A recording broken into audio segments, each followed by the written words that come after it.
तळवे तळवटी असे विटे फावले अनयासे, आम्हा न संडवे पंढरी विठ्ठल राज विटेवरी. जानू जघन बरवे दिसे ते देखोनी मन उल्हासे, पदकमळ जोडिले तेथे मुनी जन रंगले.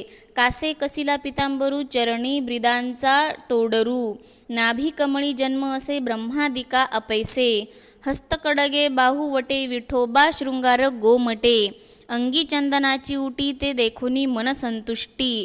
गळा वैजयंती माळा मणिमंडित वक्षस्थळा, कानी कुंडले झळाळा श्रीमुख दिसते वेल्हाळा. वदन सुकुमार गोजिरे जैसे पोवळी वेल साजिरे, दंतपंक्ती झळाळ जैसी मनिकाची किळ.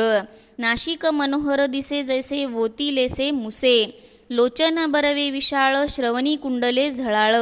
टिळक रेखिला मृगनाभीचा बाप राजा मन्मथाचा, माथा मुकुट झळाळीत बाप पुंडलिका न्याहाळीत. निवृत्तीदास शरणांगत विठ्ठला चरणींचे आरत. या श्रीहरीचे तळवे तळवटी म्हणजे तळपायाचे खाली वीट असून त्या विटेवर समचरणाने सारख्या पायांनी आम्हाला अनायासे प्राप्त झाले, म्हणून आम्हाला पंढरी सोडून जावेसेच वाटत नाही. विटेवर पाय असलेल्या विठ्ठलाचे हात मांड्या शोभून दिसत आहेत व ते पाहिल्याबरोबर मनाला खूप आनंद होतो.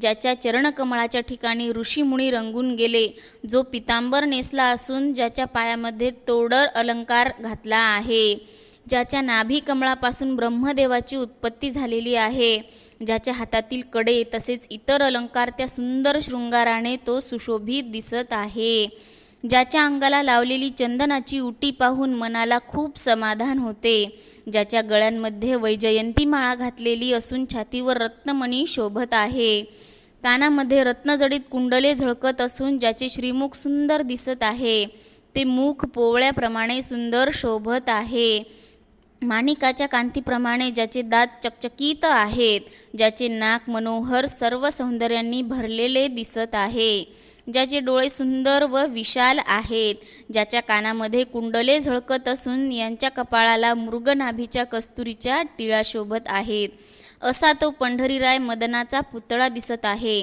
ज्याच्या मस्तकावर झळझळीत रत्नमुकुट आहे आणि तो आपल्या आवडत्या पुंडलिकाला कृपादृष्टीने पाहत आहे. मी माझ्या श्री गुरु श्री निवृत्तीनारायणांना अनन्य शरण गेल्याने माझे विठ्ठल स्वरूप पाहण्याचे मनोरथ पूर्ण झाले, असे माऊली सांगतात.